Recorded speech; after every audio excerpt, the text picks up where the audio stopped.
Hey, it's the right Rican, and I bet you're wondering why I'm starting with this pendejo here. Um, well, here, for people who will, you have to show them, or they have to hear for themselves what someone said. Um, Here, I just want you to hear what this Mamau said. Were holding unacceptable views that they're expressing do not represent the views of Canadians who have been there. When he said people who basically it's talking about the truckers holding unacceptable views. All right. Now, why did I want to talk about him when I'm talking about this story here? Well, here's the issue. Read when you read this uh DHS, Department of Homeland Security, here's this summation of the terror threat they issued yesterday. I mean, 2 days ago. And so here it goes. The United States remains in a heightened threat environment fueled by several factors, including an online environment filled with false or misleading narratives and conspiracy theories and other forms of mis, dis, and malinformation, introduced and or amplified by foreign and domestic threat actors. These threat actors seek to exacerbate societal friction to sow discord and undermine public trust in government institutions, to encourage unrest, which could potentially inspire acts of violence, mass casualty attacks, and other acts of targeted violence conducted by lone offenders and small groups acting in furtherance of ideological beliefs and or personal grievances pose an ongoing threat to the nation.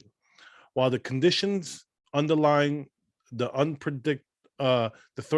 the heightened threat landscape have not significantly changed over the last year, the convergence of the following factors has increased volatility, unpredictability, and complexity of the threat environment.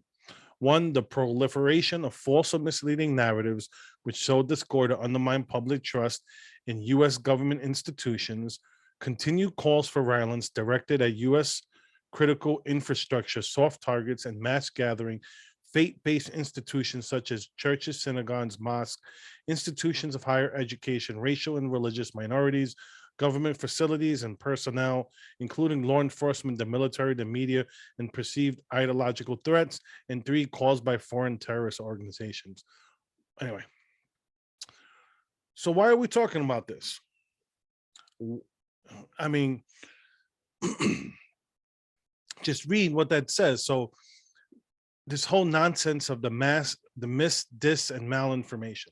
So basically, so who's the arbiter of truth? Is it the government? This is the whole thing.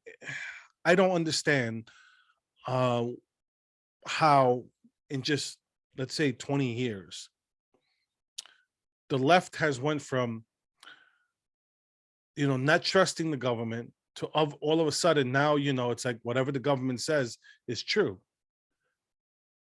So, this whole thing about, threat actors exacerbating social friction. What happened? I'm not, I wasn't born yesterday. What happened in 2020? What happened in 2020 when we had riots, we had cities burning? Here's an article I found in from the New York Post. Riots following George Floyd's death may cost insurance companies up to $2 billion. That's what they'll cost the insurance companies. There's people who just didn't have enough coverage. Businesses shut down. No one talks about that. I remember reading a story about companies that they couldn't even afford to, with the insurance, they couldn't even afford to tear down their building to raise it back up. It cost them more money to tear it down.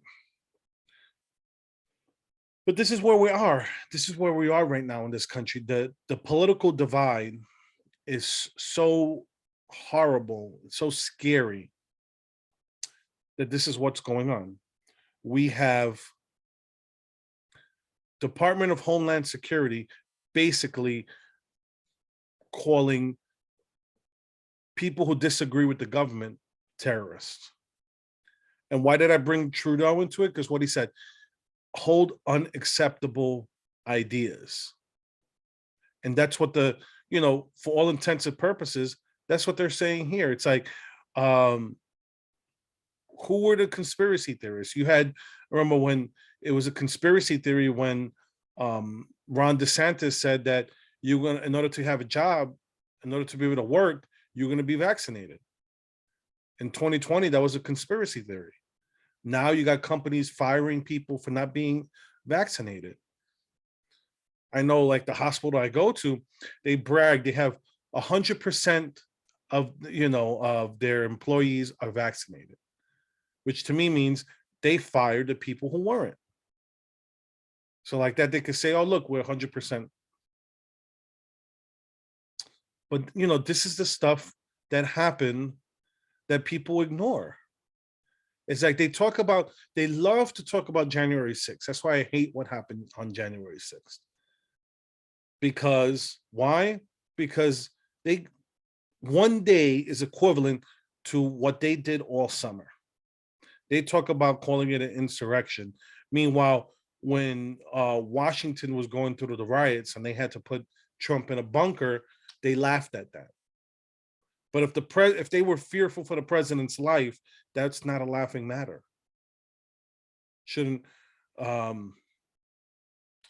But here, this is what's been going on.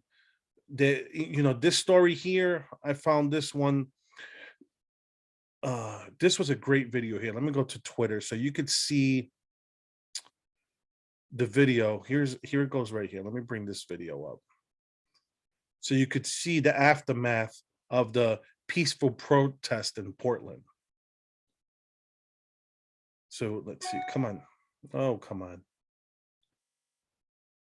Why does this always happen to me? Always when I try to show videos. Of course. This is what always happens when I want to do stuff. But yeah, so let's see. I'm gonna try to. There we go. Here we go.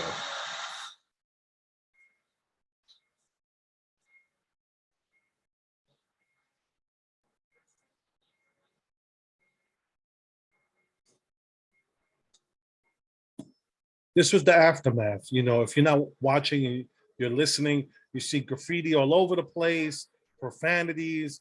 I don't know if you'll see some of there you see some of the broken glass from the courthouse. There were some places that were lit aflame. But yeah, but this here wasn't a threat. This here was acceptable. Not even when Trump was president did he call for DHS to say this stuff. But this is what passes as peaceful. Here's the video of someone trying to someone who tried to set fire to the courthouse. So yeah, these are peaceful protests. Okay, these are peaceful protests. This is what happened in Portland that nobody outside of that area really talk about. This is a story from Fox News. And this is here, some of this is from, matter of fact, what's funny is this was from not from the 60 days, but this was just what happened after the election. So, I mean, it was hard to find videos of what happened, what was going on during what happened the summer of 2020 and the fall of 2020, because there was 60 days of protest in Portland, of protests. Let me put that in quotation marks. But this whole thing with the Department of Homeland Security. I mean, this is scary. This is scary for us as a nation because this is where we're heading. You know, it's okay, let's say for example, today there's fact checks on distribution of cat free crack pipes, where they're saying the story is fact check false, when it's really, if you read the fact check, it's like, oh, it's not only about the distribution of crack pipes, it's about all this other things that they're doing. And it's like, no, then you're not being honest with your fact check. You're being misleading. You're giving misinformation. What people are outraged is about the free crack pipes. It's like, of all times to do it, you want to pander to people of color by giving us crack pipes? Are you serious? I mean, this is ridiculous. How is this not racist? Giving out crack pipes and saying, you want to help out communities, marginalized communities. You can help us out by not helping us smoke crack, by not helping us do drugs. You just want to keep us down. But look, when it comes to what this memo from Homeland Security, it's scary. We need to, like I've been talking about, we need to fight, and they don't like that. We need to fight back against this. And I'm not talking about the physical acts like Antifa did, what Black Lives Matter did. We need to peacefully protest this stuff. We need to call it out outright and just be like, this is ridiculous. DHS is not the arbiter of truth. The federal government is not the arbiter of truth. Okay, they want to use their power in order to establish what their truth is. And that's the scary part about it. It talks about, hey, the proliferation of false or misleading narratives. Well, guess what?